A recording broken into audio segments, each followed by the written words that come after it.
நமச்சிவாய. அம்பாள் ஆலயங்களுக்கு சென்று அனைவரும் தரிசனம் செய்து வருகிறோம்.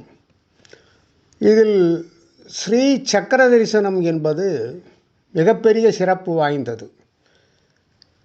அம்பாள் ஆலயங்கள் சிலவற்றில் ஸ்ரீ சக்கரம் பிரதிஷ்டை செய்யப்பட்டிருப்பதை பற்றி நாம் கவனித்திருப்போம். ஸ்ரீ சக்கரத்தை வைத்து அம்பாள் பூஜை ஒரு வீட்டிலும் பூஜை செய்வது வழக்கம். மிகவும் சக்தி வாய்ந்தது ஸ்ரீ சக்கரம். ஸ்ரீ சக்கரத்தை சாதாரணமாக தரிசனம் செய்தாலே மேலான பலன்கள் கிடைக்கும் என்கிறது சாஸ்திரம். பௌர்ணமி என்று ஸ்ரீ சக்கரத்துக்கு சிறப்பு பூஜைகள் நடைபெறுவது வழக்கம். வீடுகளிலும் ஸ்ரீ சக்கர பூஜை செய்பவர்கள் பௌர்ணமி என்று சிறப்பு பூஜை செய்வார்கள். அவ்வாறு நடைபெறும் பூஜைகளில் ஸ்ரீ சக்கரத்தின் 9 சுற்றுக்கள் இருக்கும். அந்த 9 சுற்றுக்களிலும் உள்ள தேவதைகளுக்கு பூஜைகள் செய்வார்கள்.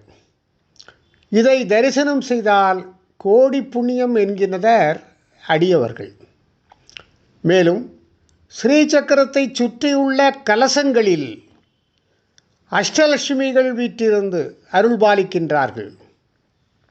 எனவே ஸ்ரீ சக்கரத்துக்கு சாத்தப்பட்டு பெறப்படும் குங்குமத்துக்கு எல்லையற்ற சக்தி உண்டு என்கிறார்கள்.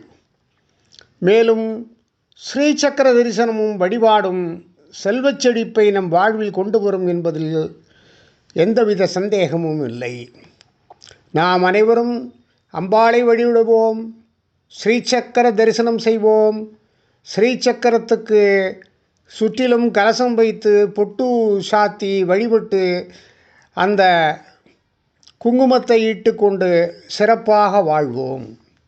ஓம் நமச்சிவாய.